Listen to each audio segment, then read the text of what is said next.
और अब बात उत्तराखंड कांग्रेस की, तो उत्तराखंड कांग्रेस जल्द ही भारत जोड़ो तिरंगा यात्रा निकालने जा रही है और इस तिरंगा यात्रा को लेकर आज हल्द्वानी में बैठक होनी है।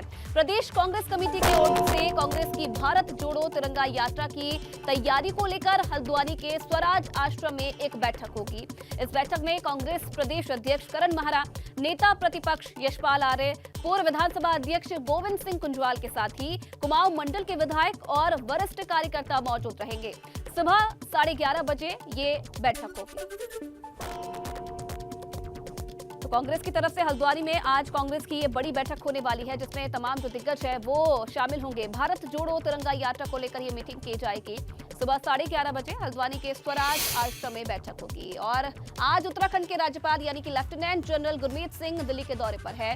दिल्ली में राज्यपाल गुरमीत सिंह सुबह 11 बजे राष्ट्रपति द्रौपदी मुर्मू से मुलाकात करेंगे। उसके बाद दोपहर 12 बजे प्रधानमंत्री नरेंद्र मोदी से भी मुलाकात करने का इनका कार्यक्रम है। तो दिल्ली के दौरे पर है राज्यपाल गुरमीत सिंह और आज राज्यपाल द्रौपदी मुर्मू से मुलाकात करेंगे। सुबह 11 बजे मुलाकात का ये कार्यक्रम है राष्ट्रपति के साथ। और उसके बाद ये भी जानकारी है कि प्रधानमंत्री नरेंद्र मोदी से भी राज्यपाल मुलाकात कर सकते हैं। तो आज से दिल्ली के दौरे पर हैं और राष्ट्रपति और पीएम से मुलाकात का राज्यपाल का कार्यक्रम है।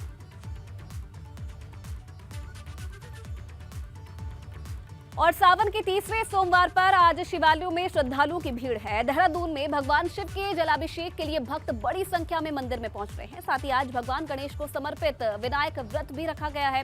मंदिरों में विशेष पूजा अर्चना भी की जा रही है। कांवड़ यात्रा खत्म होने के बाद ये पहली सोमवारी है जब भक्त बड़ी संख्या में भोले बाबा को जल अर्पित कर रहे हैं।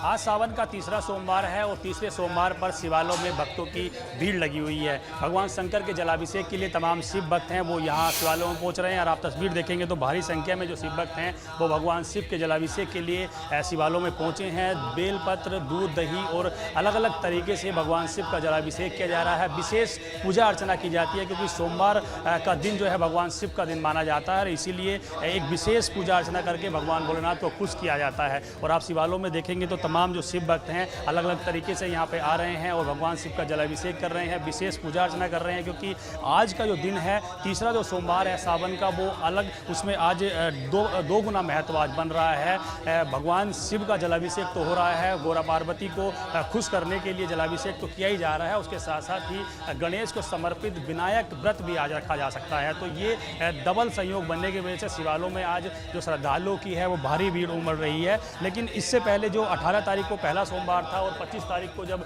दूसरा सोमवार था तो उस सोमवार पर जो शिवालय थे उनमें संख्या जो है श्रद्धालुओं की बहुत भारी थी, क्योंकि उस वक्त कांवड़ मेला चल रहा था। और कांवड़ मेले की वजह से अलग अलग शिवालयों में तमाम जो शिव भक्त थे भगवान शिव के जलाभिषेक के लिए पहुंच रहे थे। और अभी आप देखेंगे तो एक विशेष पूजा अर्चना शिवालयों में की जा रही है ताकि भगवान शिव को खुश किया जा सके, उनकी आराधना किया जा सके। तमाम शिव भक्त यहाँ पहुँचते हैं और भगवान शिव से का जलाभिषेक करते हैं और अपनी मनोकामना पूरी करने के लिए भगवान से प्रार्थना करते हैं कि सुख शांति रहे, उनकी जो भी मनोकामना वो पूर्ण हो। देहरादून से अपने सहयोगी क्रिस्टल लॉरेंस के साथ पंकज राणा, एबीपी गंगा।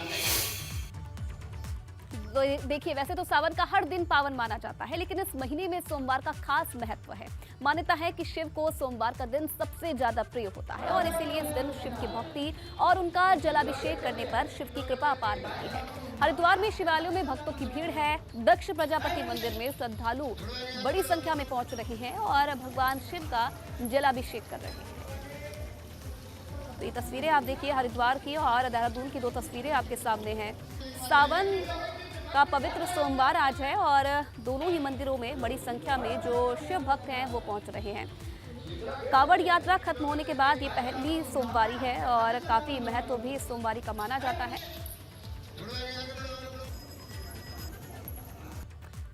और चलिए अब रुख करेंगे उत्तराखंड की खबरों की ओर। बड़ी खबर आपको बता दें, जोशीमठ से खबर है। 18 घंटे के बाद खुला है बद्रीनाथ हाईवे। बीआरओ ने कड़ी मशक्कत के बाद हाईवे को खोल दिया है। लामबगड़ नाले में उफान के बाद 10 मीटर हाईवे को नुकसान पहुंचा था और चार धाम यात्रियों और पर्यटकों ने राहत की सांस ली है। तो मानसून के चलते लगातार जो पहाड़ी से मलबा गिरने का सिलसिला है वो जारी है, जिससे मार्ग बाधित हो गया था और बीआरओ ने कड़ी मशक्कत के बाद बद्रीनाथ हाईवे को खोल दिया है। 8 घंटे की कड़ी मशक्कत के बाद इस हाईवे को खोला गया है, जिसके बाद जो चार धाम यात्री हैं और जो पर्यटक हैं उन्होंने राहत की सांस ली है। लामबगड़ नाले में उफान के बाद से काफी नुकसान हुआ है। 10 मीटर के क्षेत्र जो है वो क्षतिग्रस्त हो गया है, लेकिन राहत की बात यह है कि हाईवे को फिलहाल खोल दिया गया है। चार धाम यात्रा जारी है और इस बीच पर्यटक इस मार्ग के चलते फंस गए थे और अब मार्ग खुलने के बाद इन पर्यटकों ने और श्रद्धालुओं ने राहत की सांस ली है। तो बारिश के चलते नदी नाले उफान पर हैं, कई जो मार्ग हैं वो बाधित हो गए हैं और इस बीच खबर यह है कि 8 घंटे की कड़ी मशक्कत के बाद जो बीआरओ है उन्होंने हाईवे को खोल दिया है। लगातार मशक्कत की जा रही थी, प्रशासन तैनात है और कोशिश हर तरफ से की जा रही है कि कोई भी मार्ग बंद है तो उसे तुरंत प्रभाव से सही किया जाए और इसी तरीके से प्रशासन ने इस मार्ग को भी अब खोल दिया है। और चलिए अब आपको दिखाते हैं मसूरी के कैंपटी फॉल की तस्वीरें, वो तस्वीरें जो हैरान करती है। यहाँ अचानक से जलस्तर बढ़ गया और कैंपटी फॉल में अफरा तफरी का माहौल हो गया। कैंपटी फॉल में जलस्तर बढ़ने को लेकर प्रशासन और पुलिस ने अलर्ट जारी किया है और कैंपटी फॉल को सुरक्षा की दृष्टि से खाली करवाया गया है। ये तस्वीरें आप देखिए, मसूरी का प्रसिद्ध ये कैंपटी फॉल है और आसपास के राज्यों से जो लोग हैं वो यहाँ पहुँचते हैं वीकेंड मनाने के लिए और इस बीच मॉनसून के कारण जो कैंपटी फॉल का जलस्तर है वो बढ़ गया है, जिसके कारण से कैंपटी फॉल को अब खाली कराया गया है। प्रशासन की तरफ से लोगों को चेताया गया है कि जब तक इस हाल में कैंपटी फॉल रहेगा, जलस्तर जब तक बढ़ा हुआ है तब तक कैंपटी फॉल ना आए। लेकिन तस्वीरें आप देखिए किस तरीके से जो जलस्तर है वो बढ़ गया है और पानी का जो सैलाब है उसकी तस्वीरें आपके सामने है। अचानक से ये जलस्तर बढ़ गया, जिसके बाद प्रशासन ने लोगों को सतर्क किया है और आसपास से भी लोगों को खाली करवाया गया है। वहीं पौड़ी में बारिश के कारण इन दिनों न्यार नदी उफान पर बह रही है और इसी में एक गाय तेज बहाव में फंस गई, जिसे काफी मशक्कत के बाद स्थानीय पुलिस ने रेस्क्यू करके बाहर निकाला है। तो तस्वीरें आप देखिए, उपंती नदी में अचानक से ये गाय फंस गई, जिसके बाद पुलिस को सूचना दी गई, स्थानीय लोग भी मौजूद रहे और गाय का रेस्क्यू किया गया और ये तस्वीरें भी सामने आई हैं। आप देखिए किस तरीके से जो ये गाय है इसे रेस्क्यू किया गया और किनारे पर इसे लाया गया। पौड़ी में भी लगातार बारिश हो रही है, अलर्ट यहाँ पर भी जारी किया गया है। नदी नाले इससे उफान पर हैं और आम लोगों से लेकर जो बेजुबान पशु हैं वो भी इसकी जद में आ रहे हैं। इसकी ही तस्वीर ये देखने को मिली पौड़ी से, जहाँ न्यार नदी में अचानक से जलस्तर बढ़ गया, जिसके कारण तेज बहाव में ये गाय फंस गई थी और उसके बाद इसका रेस्क्यू किया गया है। और इधर देखिए उत्तरकाशी में 26 सड़कें पूरी तरह से ठप हो गई हैं। भारी बारिश और भूस्खलन से ये सड़कें बंद पड़ी है, कई रोड एक सप्ताह से बंद पड़ी है। नौगांव सियोरी मोटरमार्ग, अगोड़ा भंकोली डोडीताल रोड भूस्खलन से बंद है। महीडांडा बगियाल गांव 15 दिन से बंद है। तो देखिए किस तरीके से मॉनसून कहर बरपा रहा है प्रदेश में। उसकी बानगी आप इसे देख सकते हैं कि 26 सड़कें जो उत्तरकाशी में हैं वो पूरी तरह से ठप हो गई है। भारी बारिश और भूस्खलन की वजह से जो ये सड़कें हैं ये बाधित हो गई है और जो कई रोडों की अगर बात की जाए तो एक सप्ताह से ज्यादा का समय हो गया है, जिसके कारण से जो कई मार्ग हैं वो बाधित हो गए हैं। नौगांव सियोली मोटरमार्ग इसमें शामिल है। अगोड़ा भकोली डोडीताल रोड भूस्खलन से बंद है। महीडांडा बगियाल गांव की बात की जाए तो यहां 15 दिन से जो सड़क है वो बंद है।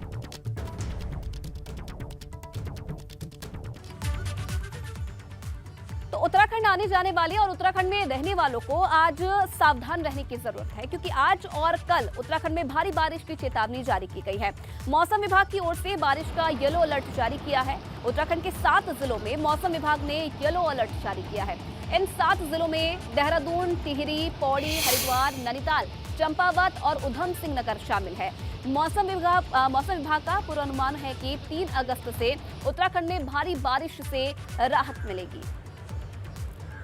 तो आज और कल काफी कठिन रहने वाले हैं उत्तराखंड वासियों के लिए, क्योंकि देखिए प्रदेश में येलो अलर्ट जारी किया गया है। 7 जिलों में विशेष रूप से भारी बारिश की संभावना जताई गई है। और इधर देखिए उत्तरकाशी में यमुनोत्री पैदल मार्ग का एक बहुत बड़ा हिस्सा क्षतिग्रस्त हो गया है और इस वजह से यमुनोत्री धाम की यात्रा को रोकना पड़ा है। प्रशासन का ये कहना है कि मार्ग की मरम्मत में अभी 2 दिन का समय और लग सकता है।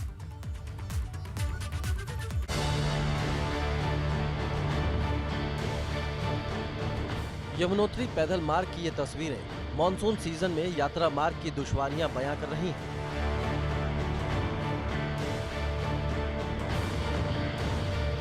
यमुनोत्री पैदल मार्ग पर बारिश की वजह से जगह जगह लैंडस्लाइड हो रहा है। यमुनोत्री पैदल मार्ग भनेड़ी गाड़ के पास क्षतिग्रस्त हो गया है। पैदल मार्ग का करीब 10 मीटर हिस्सा भूस्खलन की भेंट चढ़ गया है। बारिश का अलर्ट जारी किया गया है। और दूसरा जो जानकी चट्टी से जो हमारा पैदल मार्ग है भनेड़ी गाड़ के पास, वो काफ़ी 15-20 मीटर जो है काफ़ी टूट गया है, जिस वजह से जो है अग्रिम 2 दिन के लिए यात्रा को स्थगित किया गया है ताकि रास्ते को जो है ठीक किया जा सके। प्रशासन के द्वारा भी व्यवस्था की जा रही है और यात्रियों को भी हमारे द्वारा सूचित किया जा रहा है कि अग्रिम 2 दिन के लिए यात्रा बंद है, यमुनोत्री धाम की तरफ ना है। पैदल मार्ग में पहले से दरारें पड़ी हुई थी, मगर मानसून की बारिश ने पैदल मार्ग की स्थिति और खराब कर दी है। आलम यह है कि अब पैदल मार्ग में महज 1 फीट चलने की जगह बची है।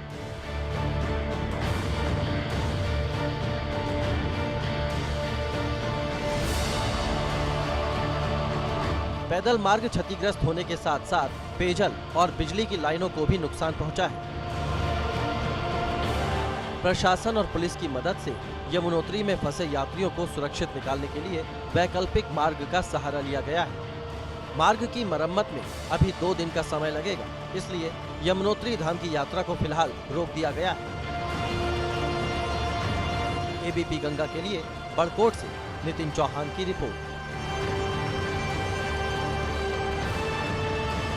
और चलिए कुछ और खबरों की ओर रुख करेंगे। राजधानी देहरादून से आपको बड़ी खबर बता देते हैं। उत्तराखंड अधीनस्थ सेवा चयन आयोग पेपर लीक का ये पूरा मामला है। मामले में एसटीएफ ने एक और आरोपी को गिरफ्तार कर लिया है।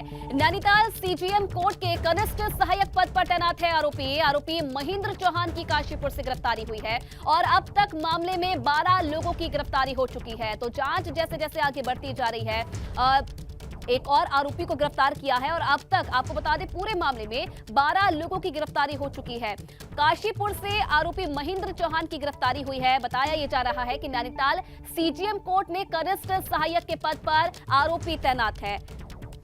तो लगातार इस पूरे मामले में जांच फिलहाल पुलिस की तरफ से जारी है, प्रशासन की तरफ से जारी है और आज ये बड़ी कामयाबी भी पुलिस को मिली है। आरोपी महेंद्र चौहान की काशीपुर से गिरफ्तारी हुई है और अब तक इस पूरे मामले में 12 लोगों को गिरफ्तार किया जा चुका है। उत्तराखंड अधीनस्थ सेवा चयन आयोग पेपर लीक का ये पूरा मामला है। जैसे पेपर लीक की बात सामने आई, जांच शुरू की गई, जांच को तेज किया गया और अब तक 12 आरोपियों को गिरफ्तार किया जा चुका है। एक और आरोपी को गिरफ्तार करने में सफलता आज पुलिस को मिली है। नैनीताल सीजीएम कोर्ट के कनिष्ठ सहायक पद पर तैनात आरोपी महेंद्र चौहान को गिरफ्तार किया है।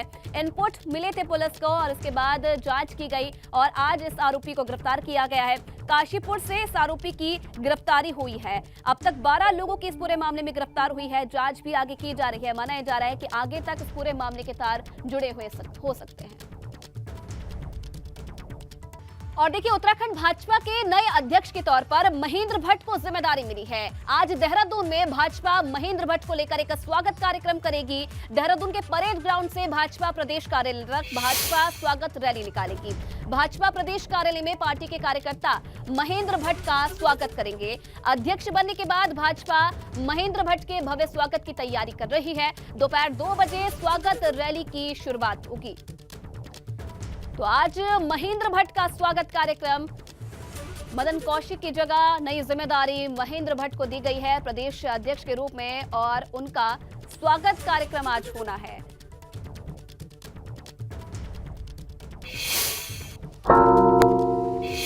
और चलिए खबर पर ज्यादा जानकारी देने के लिए पंकज राणा इस वक्त सीधा लाइव जुड़ रहे हैं देहरादून से। पंकज, महेंद्र राणा के स्वागत में आज कार्यक्रम का आयोजन किया जा रहा है, किस तरीके से इस कार्यक्रम को खास बनाने की तैयारी भाजपा की तरफ से की गई है?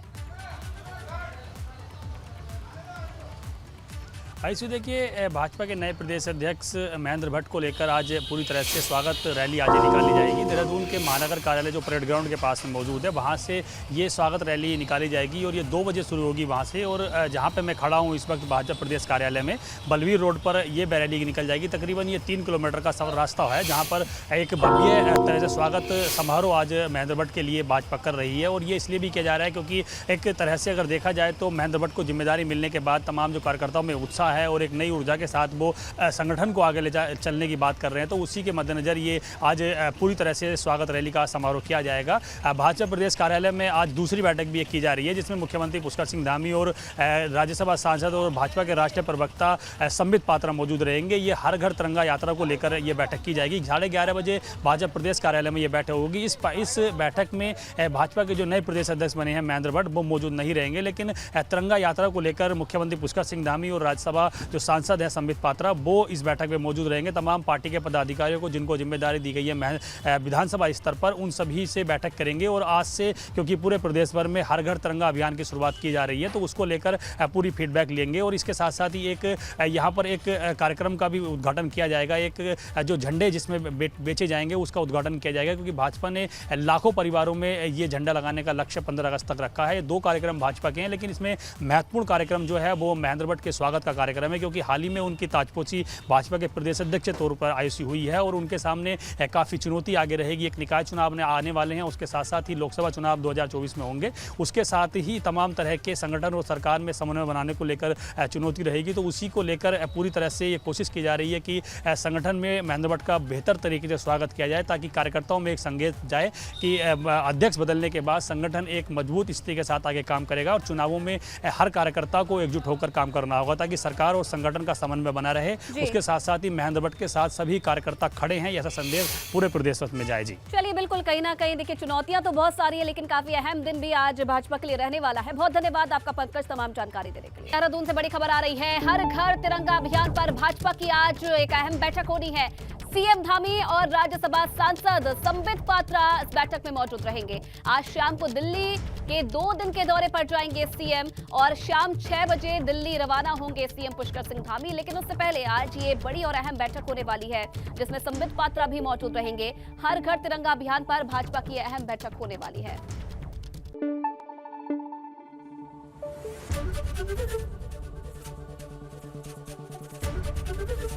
एबीपी गंगा, खबर आपकी, जुबान आपकी।